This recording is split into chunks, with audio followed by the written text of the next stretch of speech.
জুতো চুরি হয় রে মসজিদের থেকে। আজ আবার আমি মহিলা প্যান্ডেলের ওমন্দে ঢুকতেছি মাহফিলে আসার জন্য, গাড়ির থেকে নেমে ওই দিক দিয়ে ঘুরে আসতেছি। এটি ওই প্যান্ডেলের থেকে মহিলা করছে এটি জুতো শুনুন নেই। আমি কোনো আল্লাহ রে, মিয়া মানুষের জুতো, আর এক মিয়া মানুষ করছে কোনটি থুচুলু বু করছে এটি থুচুনু। কথা বুঝতে পারছেন? ময়না জুতা জুতা চুরির গ্যারান্টি নাই, জুতা আপনার নিরাপত্তা পাচ্ছে না। জুতা যে দেশে নিরাপত্তা না পায়, মানুষের জীবনের নিরাপত্তা পাবে না।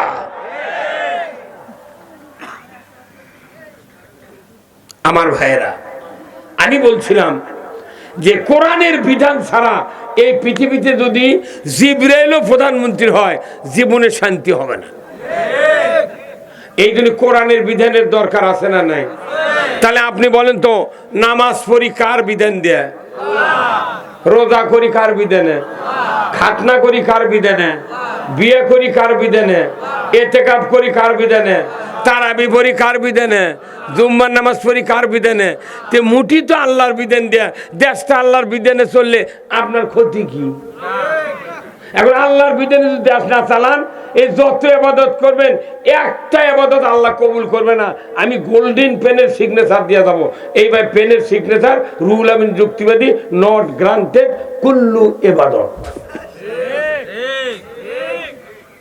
তাহলে আমার এই খাঁচা পাট গাবি কে? আমার যা ইবাদত কবুল করার মালিক কে? সেই আল্লাহ কাছে একটা ইবাদত কবুল হবে না যদি আমার ইসলাম তুমি না মানো। তাহলে ইসলাম মানলে কবুল হয়, এই কথা কে বলেছেন? আমি ইসলামক না মেনে অন ইসলাম মানিচ্ছি। দাড়ি যত বড়ই হোক, পাগড়ি যত বড়ই হোক, 40 বার হজ করেন, জুব্বা যত বড় হোক, যত বড় হাজি গামছা হোক, পাগড়ি হোক, একটা ইবাদত কবুল তো হবেই না, আখিরাতে ক্ষতিগ্রস্ত হতে হবে। এই জন্য সিদ্ধান্ত নিতে হবে, আমি আল্লাহর আইন মানবো না মানুষের আইন মানবো। কারা কারা মানতে চান দু হাত তুলে আল্লাহকে দেখান। লিল্লাহে তাকবীর, নারায়ে তাকবীর। এখন আল্লাহর আইনের সুবিধা কি? আমরা দেখাতে পারিনি, 300 বছর হচ্ছে আমরা দেখাতে পারিনি। আল্লাহর আইন দিয়ে চলছিল এই ভারতবর্ষের আগে। 1 টাকা দিয়ে 8 মণ চাউল শায়েস্তা খান খাওয়াইছে। যখন আল্লাহু আকবার। যখন মুসলমান প্রেসিডেন্ট ছিল মুঘল সম্রাট শায়েস্তা খান, বড় বড় মনীষী যখন সরকার ছিলেন, তখন জিনিসপত্রের দাম অনেক কম ছিল। তারা সিন্ডিকেট করেনি, মানুষের নিরাপত্তা বিঘ্নিত করেনি, তারা আইন করেছে জন নিরাপত্তা আইনে মানুষের সর্বদিক দিয়ে সাহায্য করেছেন তারা। আর এখন আইন চলে মানুষকে বিপদে ফেলানোর জন্য। আমার দেশে এই রোগগুলোর কথা বললাম, এখন আর প্রতিকার আমি কোরআন থেকে করব। আসুন ভাইরা আমার, আল্লাহ রাব্বুল আলামিন কোরআনুল কারিমে বলছেন, কুল্লাহবিতু মিনহা জামিআ ফাইম্মা ইয়াতিয়ান্নাকুম মিন্নি হুদান ফামান তাবিআ হুদায়া ফালা খাউফুন আলাইহিম ওয়ালা হুম ইয়াহজানুন। আমার আল্লাহ বলেছেন, আদম বংশধর পৃথিবীর জমিনে নেমে যাও, মিন্নি হুদান, আমার তরফ থেকে যে হেদায়েত বাণী যাবে, ফামান তাবিআ, ইতাআত যদি করতে পারো, ফালা খাউফুন, তোমাদের জন্য কোনো ভয় নাই, ওয়ালা হুম ইয়াহজানুন, তোমাদের জন্য কোনো দুশ্চিন্তার কারণ থাকবে না। জোরে কন্না আল্লাহু আকবার। কোরআন মানলে ভয় নাই, চিন্তা নাই। কার কথা? আল্লাহ যিনি সৃষ্টি করেছেন তার কথা হলো, কোরআন মানলে চিন্তা থাকবে না, ভয় থাকবে না। যদি ডায়াবেটিসের লোক ডাক্তারের কাছে যায়, মাপার পর দেখা যায় 22 পয়েন্ট আছে, ওই ডায়াবেটিস লোককে যদি বলে ডাক্তার, ভাই রে তুমি যদি সুস্থ থাকবার চাও কোনোদিন মিষ্টি খাবে না, সুস্থ থাকবার চাইলে প্রতিদিন 3 কিলো করে তোমার হাঁটা লাগবে, সুস্থ থাকবার চাইলে দুপুরবেলা জর্দার কোটার 1 কোটা ভাত খাবে, আর সকালে রাত্রিতে পুঁয়ার শাক দিয়া ভুসি আলা আঠার রুটি খাবে। আল্লাহ বলেছে কোরআন মানলে চিন্তা থাকবে না, ভয় থাকবে না। আর ডাক্তার বলেছে তোমার ডায়াবেটিস 22 পয়েন্ট, মিষ্টি খাবে না। আজকে যে জামাই এসেছেন এই গ্রামে, ওই জামাইয়ের যদি ডায়াবেটিস থাকে, তার শালা, ছোট্ট শালা আছে, দুলে ভাই আব্বা মিষ্টি এনেছে কালো জাম, একটা খান। দুলে ভাই বলছে যে না রে ভাই, ডাক্তার মানা করছে। এর ভেতর বড় ভাই সম্বন্ধে যাই আছে, বলেছে দুলে ভাই দুটো মিষ্টি খাওয়াই লাগবি। দুটো মিষ্টি এনে দুলে ভাইয়ের মুখত দিবার আছে, কয় তুই আমাকে মেরে ফেলে দেবো সর। হাত দিয়ে মিষ্টি ফেলে দিছে। স্ত্রী এসে জোরে ধরে করছে, ময়না আব্বা আনিছে, তুমি না খাও। স্ত্রীর সামনে থেকে স্বামী উঠে দরজা দিয়ে বার হয়ে কষে, তুই আমাকে মারে ফেলে দিব, তোর বাপের বাড়ির ভাতও খাবো না, চলে গেলাম বাড়ির। বাড়ির যাতে রাজি, তবুও মিষ্টি খাতে রাজি নই। আল্লাহ বলেছে খবরদার, তুমি যদি শান্তি পেতে চাও, যদি ভয়ের থেকে বাঁচতে চাও, নিরাপত্তা চাও, তাহলে তোমাকে আমার আইন মানতে হবে। কিন্তু আল্লাহর কথা মানে না, ডাক্তারের কথা ছাড়ে না। হ্যাঁ, যার ডায়াবেটিস আছে, শীত নাই, গরম নাই, বৃষ্টি নাই, বাদল নাই, ওই হাঁটবি বেদার হলেন। আবার এর করে গুণ বের ছেলে চায়ের দোকানে বসে থাকবেন, কাগজ আর কলম লিয়ে, যাই কবি চিনি ছাড়া তাই ডায়াবেটিস। কি মার্ক করা, তার মানে ওরা বুঝে এটা মারুন ব্যাধি, যদি আমি মিষ্টি খাই আমার শরীর খারাপ হয়ে যাবে। এইরকম যদি বিশ্বাস হতো, কোরআন না মানলে ক্ষতি কি, তাহলে আমরা খাইতাম, আমরা কি ওগুলা অন্যায় করতাম? আমার দেশটা এমন একটা দেশ, যে দেশের জমির কান্দাত ছুলে গামছা ফেরে ঘুম ধরে। বিশ্বের বহু দেশে আমরা ইতিহাস পড়েছি, সৌদি আরবে যান, হাজার হাজার হেক্টর জমি, পাহাড় আর পাহাড়। মালয়েশিয়া যান, বালু আর বালু। আপনি চলে যান আফগানিস্তানে, বালু আর বালু। কিন্তু আমাদের দেশে 1 ইঞ্চি জায়গা আনাজের বিচি লাগালে, একটা ঝালাঙ্গা যদি দিবার পারেন, তাও 1.5 মণ আনাজ বিক্রি হয়। এই 1 ইঞ্চি জায়গা, এই 1 করের মধ্যে 1 আনাজের বিচি লাগান যায়। কথা বললে, আবার যে আনাজের বিচি আমাদের দেশে আছে, এই আনাজের গাছ আবার বিএ পাশের ছাত্র, আবার মাদ্রাসাতে মুক্তি হয়েছে। যখনই আপনি লাগাবেন, গাছ ওঠার পরই দেখবেন কুঞ্চি ফুটে দিলে ও কোন বিদ্যা আল্লাহ শিখাইতেছে, ওই মাথা পিছে পিছে ধরেছে। কি বুদ্ধি রে আনাজের গাছে! আনাজের গাছ কুঞ্চি ছিল, আর মুসলমান জুম্মা চেনে না। হ্যাঁ, কথা বল।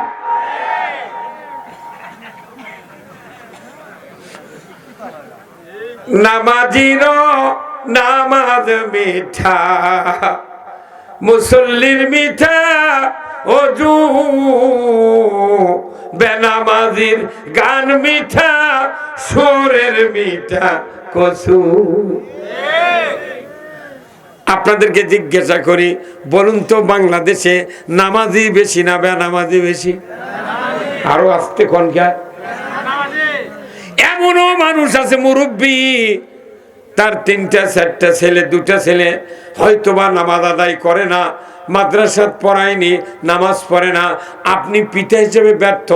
আপনি যদি ওই 2টা সন্তানকে মুত্তাকি বানাতেন, নামাজি বানাতেন, আপনার জীবনের জন্য কিয়ামতের দিন আপনার পাশ করার সম্ভাবনা ছিল 100%। কিন্তু সন্তান নামাজি না হওয়ার কারণে আমার বিপদ, আপনার বিপদ। যদি বলুন ঠিক কিনা? আমার রাসূল বলেছেন, ও দুনিয়ার মানুষ, নেককার সন্তানের এত হাতের দাম। আমার রাসূল বলেছেন, নেককার নামাজি সন্তান যদি বাবা মার কবরের পাশে গিয়া 2 হাত তুলে সূরা ফাতিহা 3 বার সূরা ইখলাস তেলাওয়াত করে দোয়া করে, নবীজি বলেছেন ওই সন্তানের দোয়ার বরকতে পিতামাতার কবরের আযাব 40 দিনের জন্য আল্লাহ তাআলা মাফ করে দেয়। আপনার আমার এইরকম সন্তান কয়টা ঘরত আছে কোন তো? খালি ঈদের দিন যায় নামাজ ঘারত করে ওই বেলতলা কাঁটার আরামে দেয়া করছে, আসসালামু আলাইকুম ইয়া হালাল কবুর, আব্বা তুমি কেমন আছো? 20 বিঘা জমি, হুন্ডা দিয়ে গেছেন, বাসা করে দিয়েছেন, সব দিয়েছেন, কিন্তু নামাজ পড়ে না। অথচ নবী বলেছেন নেক সন্তান যদি তোমার থাকে, তোমার যদি কবরের পাশে যা সালাম দিয়া সূরা ফাতিহা পড়ে, 3 বার ইখলাস পড়ে, 30 পারা কোরআনের খতম হয়ে যাবে, তোমার জন্য দোয়া করবে, তোমার জীবনের গুনাহ আল্লাহ তাআলা মাফ করে দিবে। এমন সন্তান বানানোর দরকার আছে না নাই? কোন চেয়ারম্যানের বেটা মুন্সি নাই, কোন মেম্বারের বেটা মুন্সি নাই, ধনী মানুষের বেটা মুন্সি নাই, গরিব মানুষের বেটা করে দেয়া ধনী মানুষের জানাজা করে নাই। হে এটি হাত তোলেন তো, যে আমি আজই যদি মারা যায় কাল আমার বেটা জানাজা করবে, ইনকা কয়টা মরদ আছে হাত তোলেন তো, তোলেন। কাল আজই মরবো, কাল আমার বেটা জানাজা করবে, কয়জন হাত তোলেন। 60 বছর কি করলেন আপনি? না ওই গরিব মানুষ যদি ধনী মানুষের ছেলে পেলে যদি আলিম হতো, ধনী মানুষের ছেলে যদি ভার্সিটিতে পড়ে বিরাট বক্তা হতো, আলিম ওলামা হাফেজ হতো, একটা মানুষ রাজাকার জঙ্গি বলে গালি দিত না। হ্যাঁ কথা কন। এই জন্য আমি নিয়ত করেছি, আমি এদিক 2-3টা বানাচ্ছি গরিব মানুষের, ধনী মানুষের বেটা মৌলবি। আমি আবার নিয়ত করছি যদি 10 জন বানাতে আমার 10 লাখ টাকা খরচ হয়, তা ধনী মানুষের বেটা ইউনিয়ন 10 জন এক মৌলবি বানাবো। ওরখানে বেটা মৌলবি বানায় লেগে তেমনি আমাদের গালিয়াল বন্ধ হবি। ধনী মানুষের বেটা যখনই কবি রাজাকার ও টুটি ছিড়বি। কাক করছে কথা কোন টাকা? হ্যাঁ হুজুর আপনি এটা ওই খারাপ দেন কি আপনারা?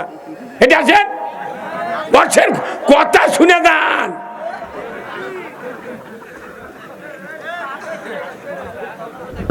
এইটি বলছেন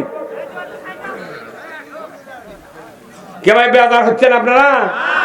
সমাজ পরিবর্তন হওয়া লাগবে, মানুষের বাঁচাও লাগবে তো জগৎ থেকে, কথা ঠিক কিনা? আমরা যদি খালি নামাজ রোজা হজ জাগাত ওই কিয়ামত ওই তারকা জোশনার বক্তৃতা করি, তে দুনিয়াতে গোল্লায় যাচ্ছি, সেটা কতদিন ভালো হবে? হ্যাঁ হুজুর কথা কোন টাকা? কতদিন ভালো হবে? কোন পাগল বলে যে দেশে 87% মুসলমান ইমানদারের দাবিদার, সেই দেশে হাফিজিয়া মাদ্রাসা, নুরানি মাদ্রাসা, কওমি মাদ্রাসারা সারা জীবন ধান তুলে আলু তুলে ছায়া চিনতে মাদ্রাসা চালায়? হ্যাঁ কথা বল। এদের এই মাদ্রাসাগুলো যারা পড়ে তাদের বাপ মাও কি সরকার ট্যাক্স দেয় না? প্রাইমারি থেকে ভার্সিটি পর্যন্ত যারা পড়ে এদের বাপ মাও কি সরকার ট্যাক্স দেয় না? দুইজনই ট্যাক্স দিচ্ছে, অথচ প্রাইমারি থেকে ভার্সিটি পর্যন্ত সরকার বেতন দিচ্ছে, উপবৃত্তি দিচ্ছে, বাস দিচ্ছে, নিয়ে আসে থুয়ে যায়। ওরা গ্রাচুটি পেনশন পায়, বাসা কোয়ার্টার পায়, সব সুযোগ সুবিধা পায়। আর এরা কি অপরাধ করলো? এরা খালি চায়া চিন্তা চালাবে, কারণ যদি চায়া চিন্তায় চালান লাগে এরা 2 বছর চালাবে, ওরা আবার 2 বছর বেতনের করে দিবি। নকল করে দিয়েছে যে তোমরা তো অবিকল এইভাবে পোস্টাল ছাপাবে, জেনার কলমের গালি দেয়া দোজানের কথা লিখেছেন, সাথে সাথে আল্লাহ তার জীবনের সব গুনাহ মাফ করে দিয়েছে। কারণ আল্লাহর নবী বলেছেন আর দুনিয়া মাযরাতুল আখিরা, দুনিয়া হলো আখেরাতের কৃষিক্ষেত্র। প্রত্যেকটা মাহফিলে এই কথা লেখে, কিন্তু বক্তৃতার সময় বক্তা ব্যারিকেড দেয়। আপনি খালি কব্বর আর আখেরাতের কথা কবেন, দুনিয়া যা হয় হয়ে যাক। কেন দুনিয়ার যদি সুদ চলে, চুরি চলে, জানা চলে, আমার নামাজ পড়াতে কি লাভ? বিটি সম্পত্তি দিচ্ছে না, বিটি ভাবি 5 বিঘা, ওই করছে মা তো 8.5 শতক দেবো, মা তুই না দোয়া কর, আমি না হজ করে দেবো।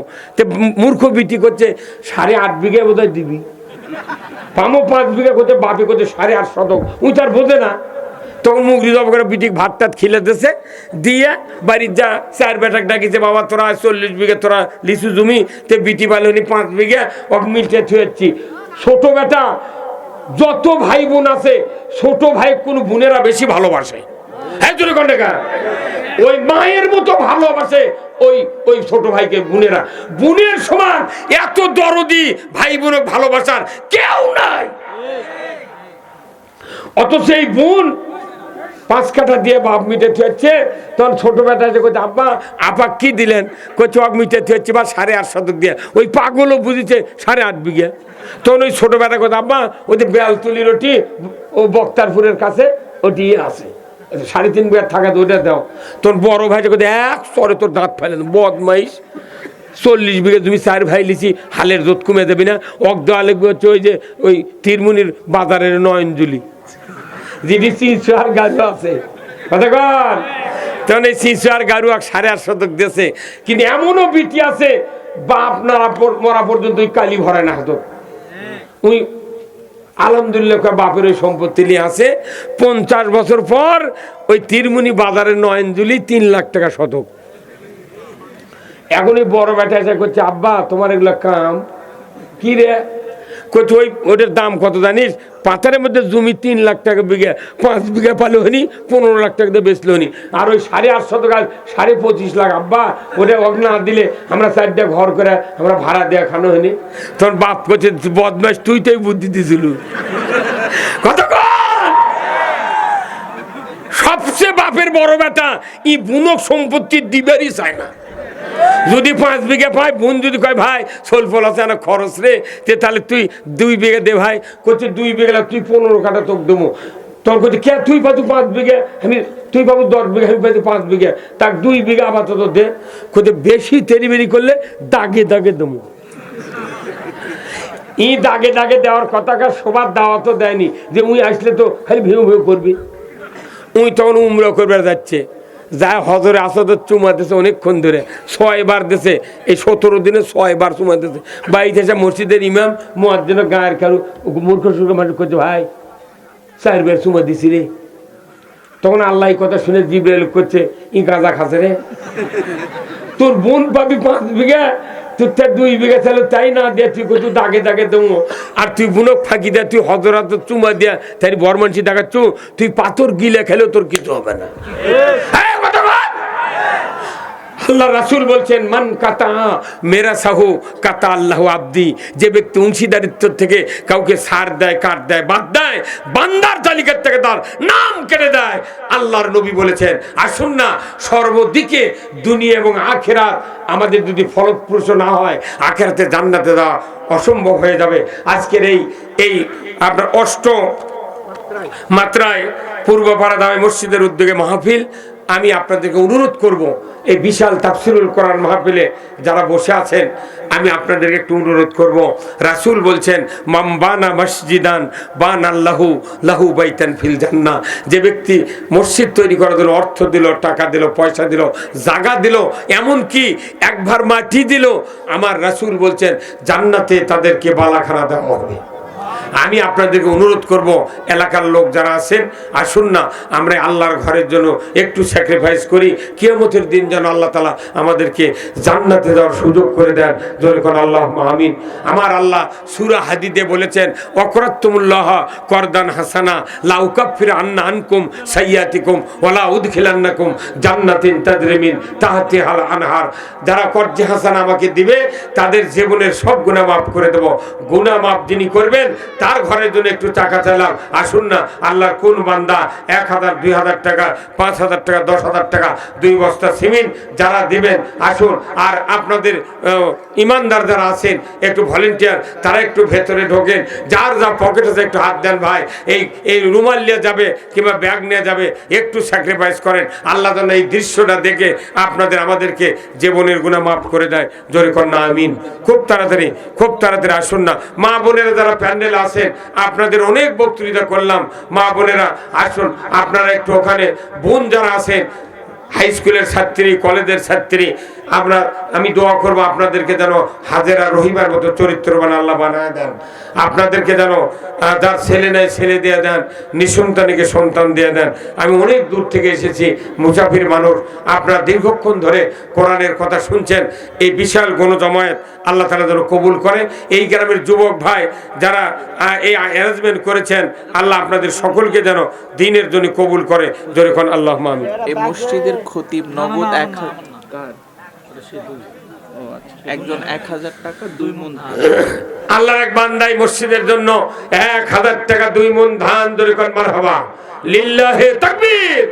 আল্লাহ দান কবুল করে নেন, আল্লাহ হায়াত দারাজ করে দেন।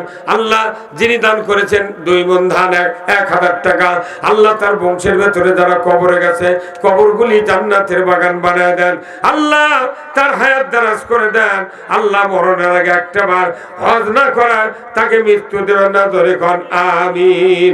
লিল্লাহি তাকবীর, নারায়ে তাকবীর। খুব তাড়াতাড়ি ভাই, কেউ যাবেন না, তাবারক আছে 9 মণ চাউলের তাবারক। এই তাবারক কেউ না নিয়ে যাবেন না ভাই, অনুরোধ অনুরোধ। আব্দুল জলিল ভাই বাংলাদেশ জামাত ইসলামের নায়েবে আমির 500 টাকা আল্লাহ দান কবুল করে নেন, আল্লাহ হায়াত দারাজ করে দেন। জাহিদুল ইসলাম 1000 নগদ 5 বস্তা সিমেন্ট। জাহিদুল ইসলাম ভাই 1000 টাকা নগদ 5 বস্তা সিমেন্ট, ধরে কোন মারহাবা। আল্লাহ দান কবুল করেন, আল্লাহ হায়াত দারাজ করে দেন। আল্লাহ খেতকে এই ভাই, এই ব্যাগ নিয়ে আসতে যাবেন, যাই দিবে না ওর কাছে সরবেন না আপনি। এই ভাই আনা ভাই, হাত দেন। এই টুপিওয়ালা ভাই, আপনার আগ দিয়ে গেলেন, হাত দিলেন না গা, টাকা নাই? আর 2 টাকা থাকলে তাও বার করে দেন, দেন। সবেদা একটু দোয়া চেয়েছে 500 টাকা। সবেদা, সবেদা, আল্লাহ আপনার এক বান্দি, আল্লাহ স্বামীর জন্য দোয়া চায়।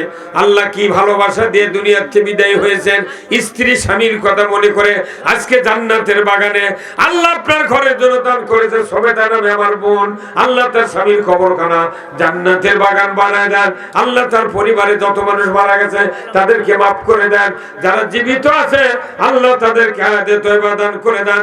আল্লাহ সবেদা বোনকে আল্লাহ শারীরিক সুস্থতা দান করে দেন, জোরে কন্যা আমিন। লিল্লাহি তাকবীর। খুব তাড়াতাড়ি, খুব তাড়াতাড়ি ভাই, যারা দেবেন খুব তাড়াতাড়ি আসেন। দুনিয়ার টাকা পয়সা দুনিয়ায় রহিবে, আখেরে মাটির দেহ মাটিতে মিশিবে, জোরে কন্যা ঠিক কিনা? এই দুনিয়া ছেড়ে যেতে হবে, কবরের বাসিন্দা হতে হবে, সাথে কোনো কিছু যাবে না। খুব তাড়াতাড়ি আসুন, আমি আপনাদের জন্য দোয়া করব, আল্লাহ তাআলা যেন জানমালে বরকত দেয়া দেয়, জোরে কোন আমিন। বলছি তো মহিলা ব্যান্ডেল মা বোনেরা যারা আছেন একটু একটু টাকা দেন। কি নাম কি? উজ্জ্বল। উজ্জ্বল ভাই 1000 টাকা আল্লাহ দান কবুল করে নেন, আল্লাহ হায়াত দারাজ করে দেন। মাজেদা একটু দোয়া চেয়েছে 100 টাকা নগদ। মাজেদা, আল্লাহ আপনার এক বান্দি 100 টাকা দান করেছেন, আল্লাহ দোয়া চেয়েছেন, আল্লাহ তার শারীরিক সুস্থতা দান করে দেন, মনের মকসুদকে আপনি পূরণ করে দেন। আল্লাহ যতদিন বাঁচবে আল্লাহ বেদিতে আক্রান্ত করবেন না। মাজেদা নামে আল্লাহ আপনার এই বান্দিকে আল্লাহ মৃত্যুর পর রাসূলের সাথে দিদার করার তৌফিক দিয়ে দেবেন, জোরে কোন আমিন। লিল্লাহি তাকবীর। খুব তাড়াতাড়ি আসুন, এই দুনিয়ায় রইবে না চিরকাল, একদিন ভাঙবে রে বাজার। খুব তাড়াতাড়ি ভাই, একজন লোক ওবায়দুল ইসলাম 1 মণ ধান। ওবায়দুল ইসলাম 1 মণ ধান, আল্লাহ দান কবুল করে নেন, আল্লাহ খেত খাবারে বরকত দেন। আল্লাহ নেক সন্তান, আল্লাহ বাবা মার জন্য দান করেছেন, দাদার জন্য দান করেছেন। আমার আল্লাহর রাসূল বলেছেন, আল্লাহ যাকে ভালোবাসেন তার টাকা দিয়ে ইসলামের কাজ করে নেন। ও আল্লাহর বান্দারা, অনেকের মা বাবা মারা গিয়েছেন, ওই মা বাবার জন্য একটু টাকা দিবেন। আমি দোয়া করব আল্লাহ তাআলা যেন জানমালে বরকত দেয়া দেয়, জোরে কোন আমিন। আব্দুল জলিল 1 মণ ধান। আব্দুল জলিল ভাই 1 মণ ধান, আল্লাহ দান কবুল করে নেন ভাই।